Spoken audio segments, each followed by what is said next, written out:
Hi, Ryu here. I'm a UX designer and also a founder of RealWorldUX. A lot of people new to UX want to know which prototyping tool that they should use. Today, I wanted to cover this topic. What are the most popular prototyping tools? Okay, let's dive in.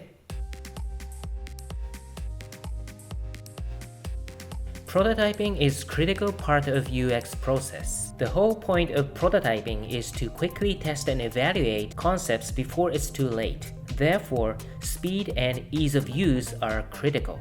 Today, Sketch still remains as the most popular design tool, which has a prototyping capability.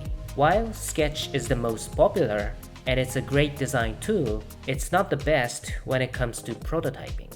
Most of today's popular prototyping tools have what is called stitch screens with wires interaction model. This is a very intuitive way to quickly make a prototype just by linking one screen to another to create a transition.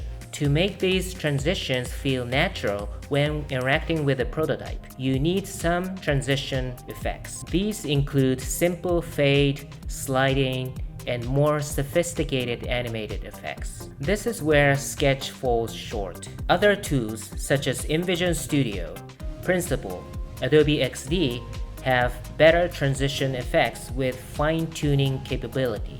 The good news is, all of these softwares have some sort of compatibility with Sketch, and it works very similar to each other. In today's mobile-centric world, running a prototype on mobile becomes more and more important. Sketch does have a mobile app called Sketch Mirror to support this, but the app needs to be used while your Sketch file is open on your Mac. And both your Mac and your mobile phone need to be connected to the same Wi-Fi network. This means you cannot share your prototype with your team members online on mobile.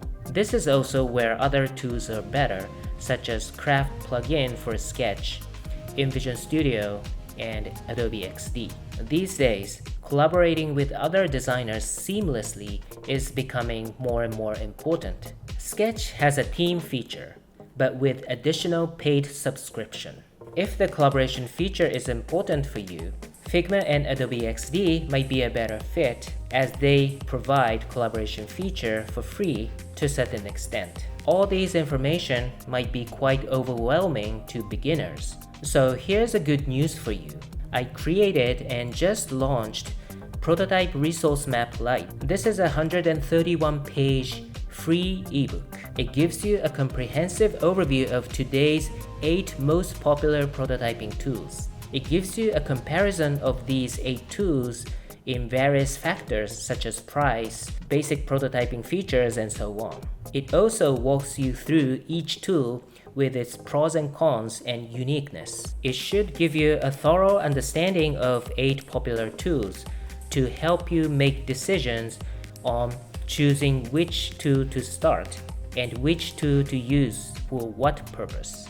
Download free Prototype Resource Map Lite from the link below. Also, if you haven't downloaded my UX Resource Map yet, download that too for free. It's a must-have tool for a UX beginner with full of useful resources. Okay, that's it for today. Thank you very much for watching. If you like it, click like and subscribe. Feel free to put comments, suggestions, and requests. Okay, stay safe and I'll see you in the next video.